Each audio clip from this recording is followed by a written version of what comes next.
The champagne fountain at my sister Victoria's wedding cost more than most people's cars. She'd made sure everyone knew that.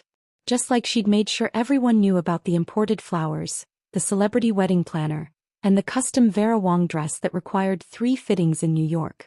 What she didn't mention was who was quietly paying for half of it. I sat at table 12, not with family, but wedged between distant cousins I'd met twice and Victoria's college roommate's boyfriend.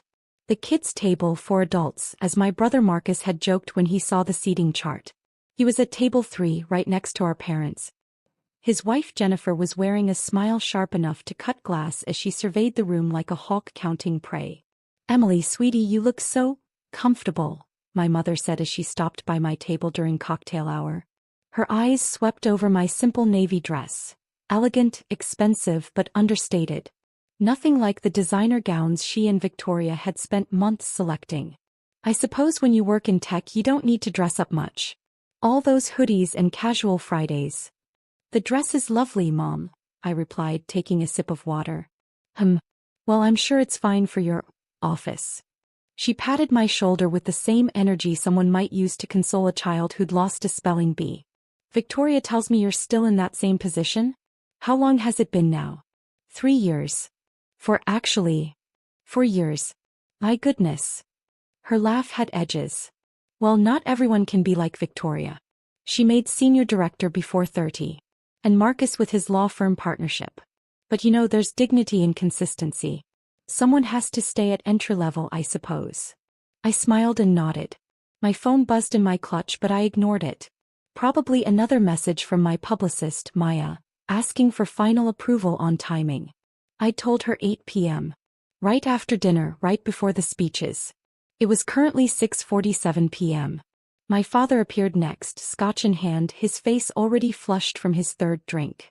"There's my little Emily. Still crunching those numbers at data tech, huh? Good. Steady work. Not glamorous, but steady.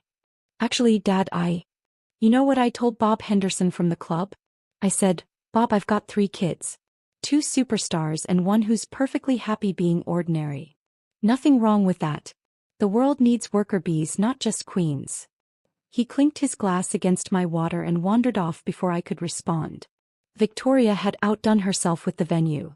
The ballroom at the Pacific Grand Hotel, with its soaring ceilings and crystal chandeliers. Her fiancé Bradley came from old money, the kind that whispered rather than shouted. His family looked mildly uncomfortable with Victoria's need to announce every expensive detail, but they smiled politely through it all. Entry-level Emily. Marcus appeared, his wife Jennifer attached to his arm like a barnacle. "Glad you could take time off from your busy schedule of making coffee and filing papers." "I don't make coffee for anyone," I said evenly. "Oh, right, you're in systems analysis or whatever. I'm sure it's very important." Jennifer's voice dripped with honey-coated condescension. "Marcus works 90-hour weeks at the firm. Real pressure, life or death stuff. Not like data entry." "I don't do data entry either." "Of course not, sweetie. I'm sure you do very technical things. With computers." She patted my hand. "It's just so different from what Marcus does. He's arguing cases that set precedents. What did you say your last project was? Something about optimization? Something like that." Marcus leaned in, bourbon on his breath. "Mom said you're still renting that studio apartment in the city. Jennifer and I just closed on our 3rd property. Investment real estate. Building wealth, not just earning a paycheck. Maybe I could give you some tips sometime. Help you understand how money really works." My phone buzzed again. Maya, definitely. I could picture her pacing in her office, probably already drafting backup plans if I changed my mind about the timing. I wasn't going to change my mind. Dinner was a parade of perfectly cooked beef tenderloin and roasted vegetables I barely tasted. The cousin next to me talked about his startup. Some kind of app for dog walkers that would definitely be the next big thing. I nodded politely and let him talk. I'd heard 97 startup pitches in the last year alone. This one wouldn't make it past seed funding.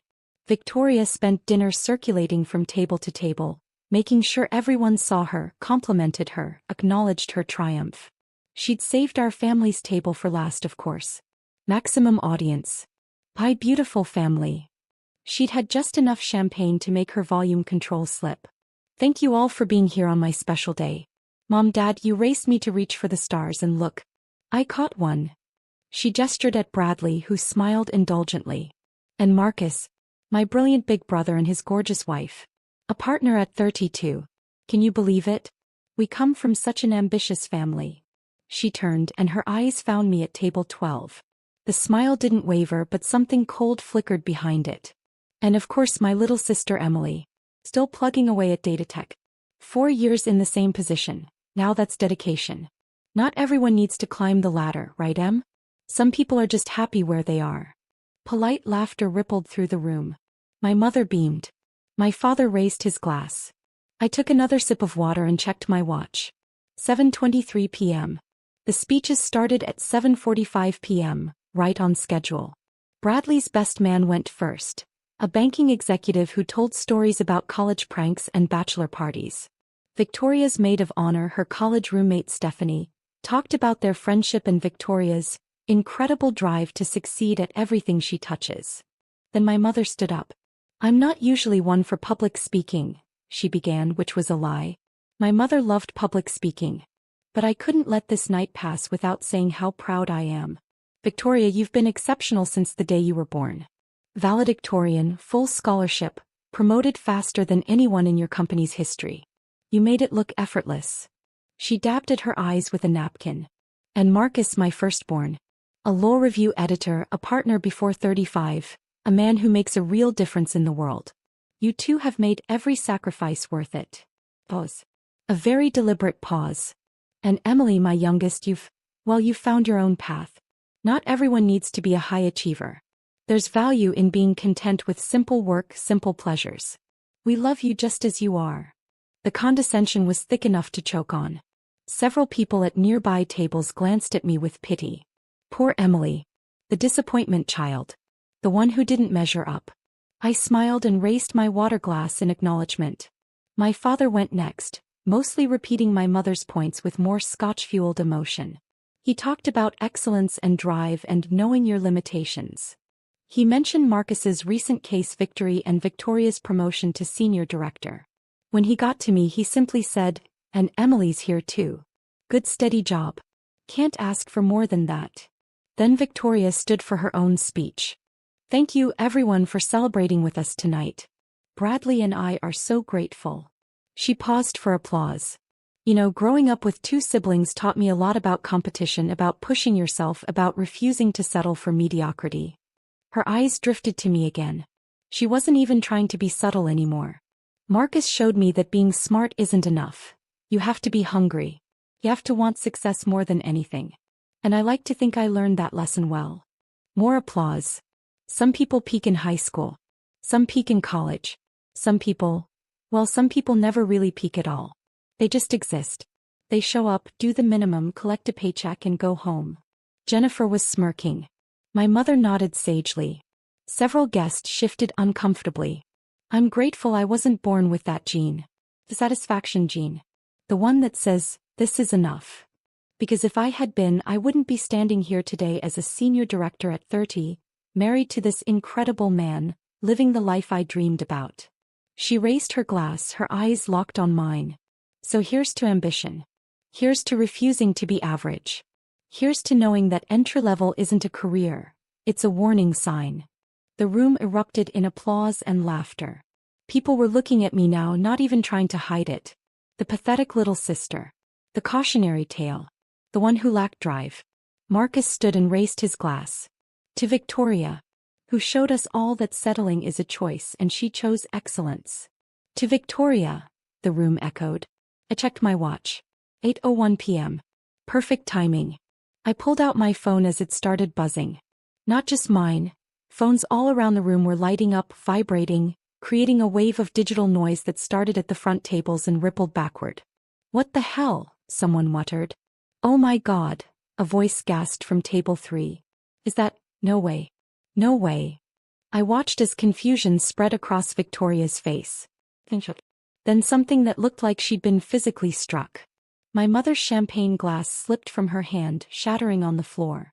Marcus grabbed his phone with shaking hands, stared at the screen, then looked up at me with eyes wide as dinner plates. The notifications were everywhere now. Forbes had released their 30 Under 30 issue early, breaking their own embargo.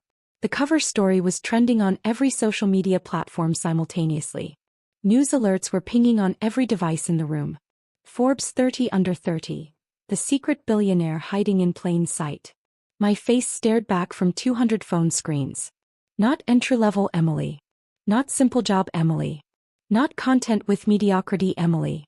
PO Emily. Founder Emily.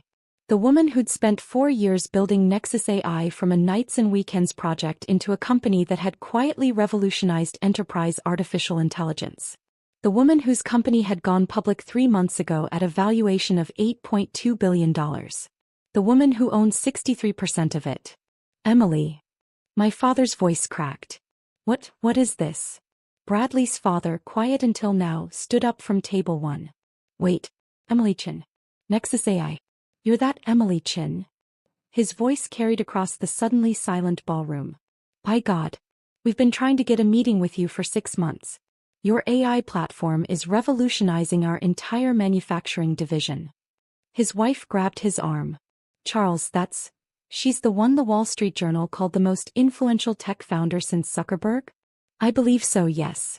Victoria's face had gone from red to white. That's not possible. You work at Datatech. You're in systems analysis. I own Datatech, I said calmly, setting down my water glass. Acquired it 2 years ago. It's where we test new features before rolling them out to enterprise clients.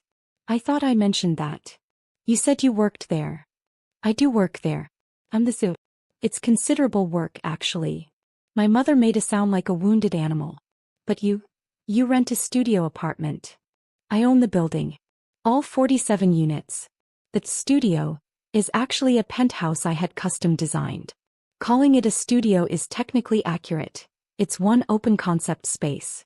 Just happens to be 4,200 square feet. Marcus's phone was still in his hand, the Forbes article glowing. It says here you're worth. This can't be right. This says you're worth $5.2 billion. The IPO was very successful, I acknowledged. Though honestly that number fluctuates daily. Last Thursday it was $5.4 billion. Market volatility, you understand. 5 billion. My father sat down heavily.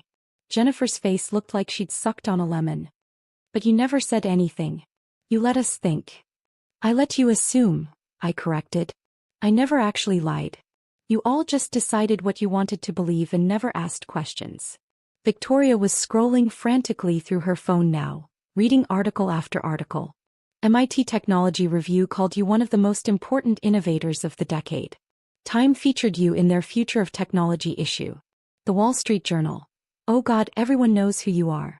Everyone except your family, Bradley finished quietly.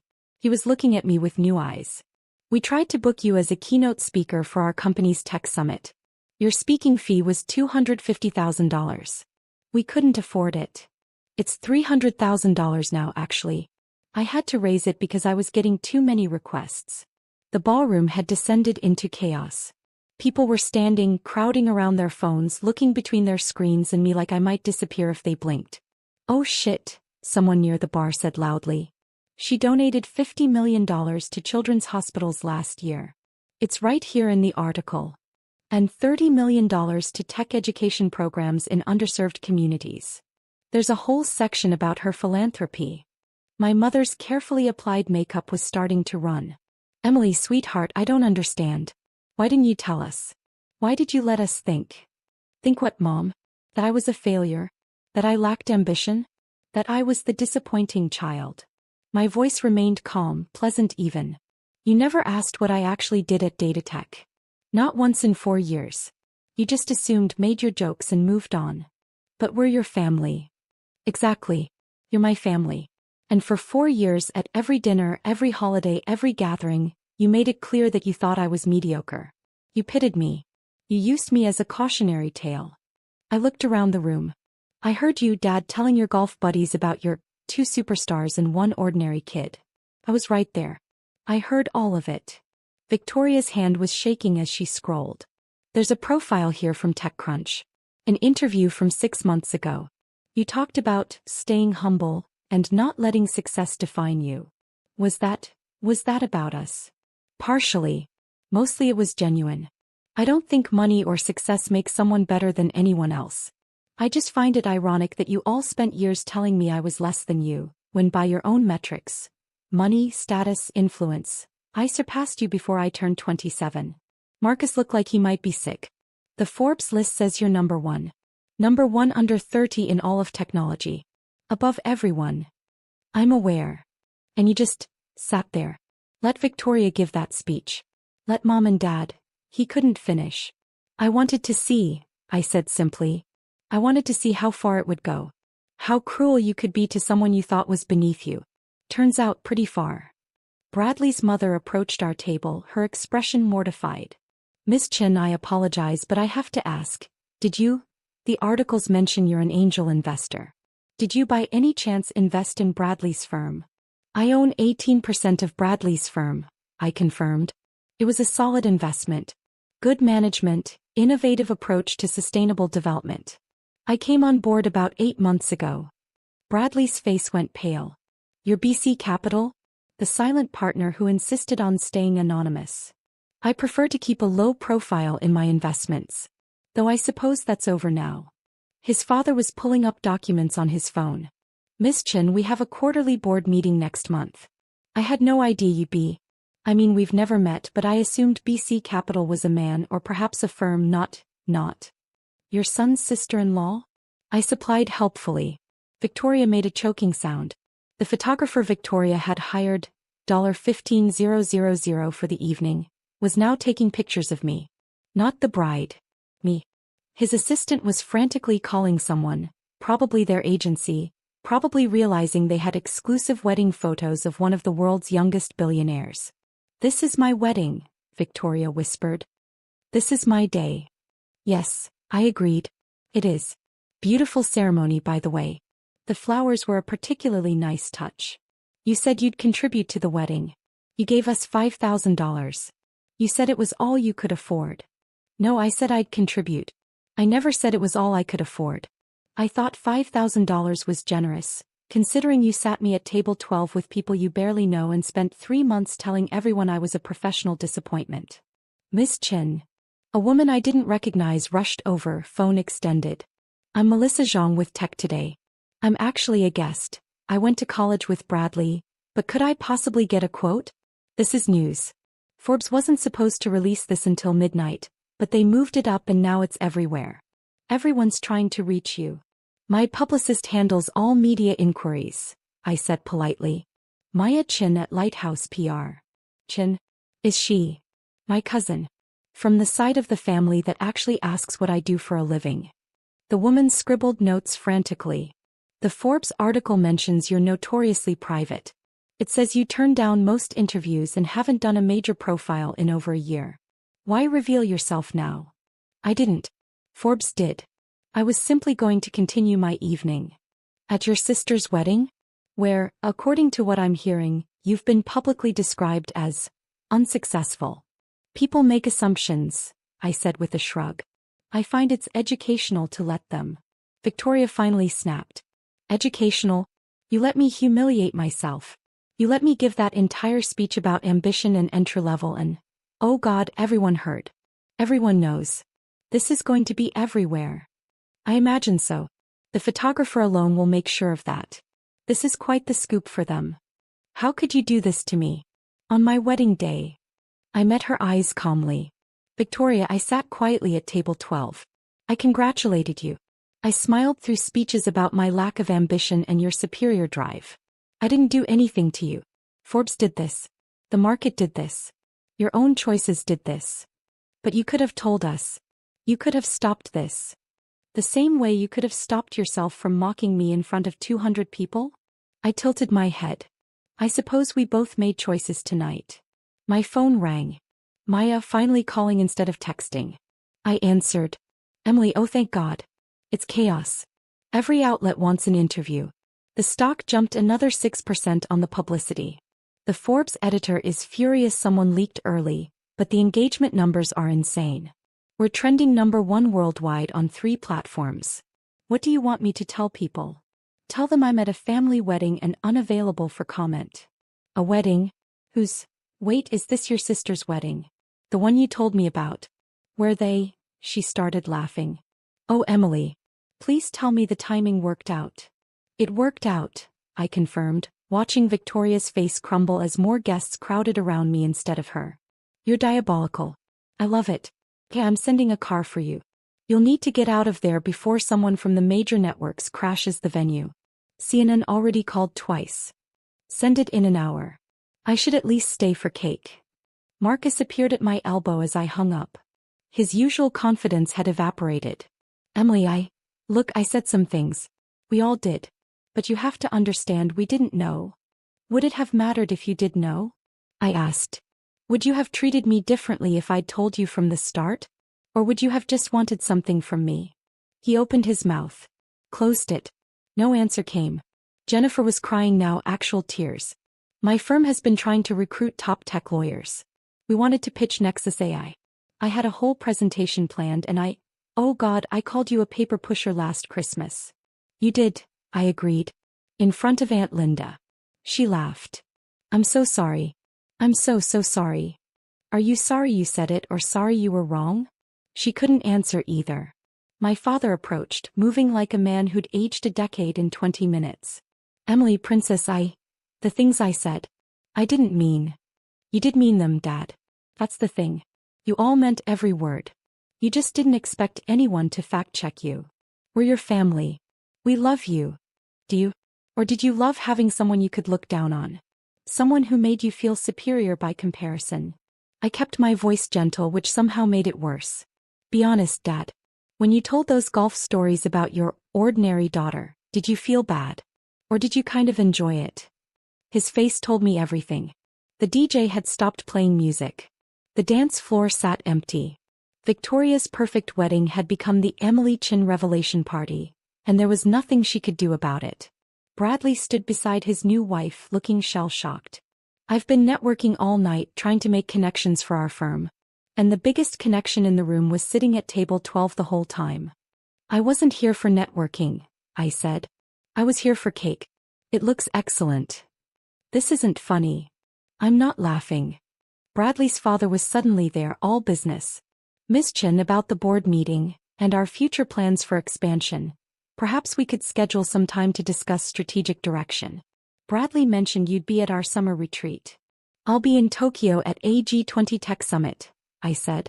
But I'll attend remotely if the agenda warrants it. Of course. And if you're open to increasing your stake in the company. Charles. His wife grabbed his arm. She's at a wedding. A wedding where her family just spent an hour telling 200 people she was a failure, he shot back. I'd say normal social rules don't exactly apply here.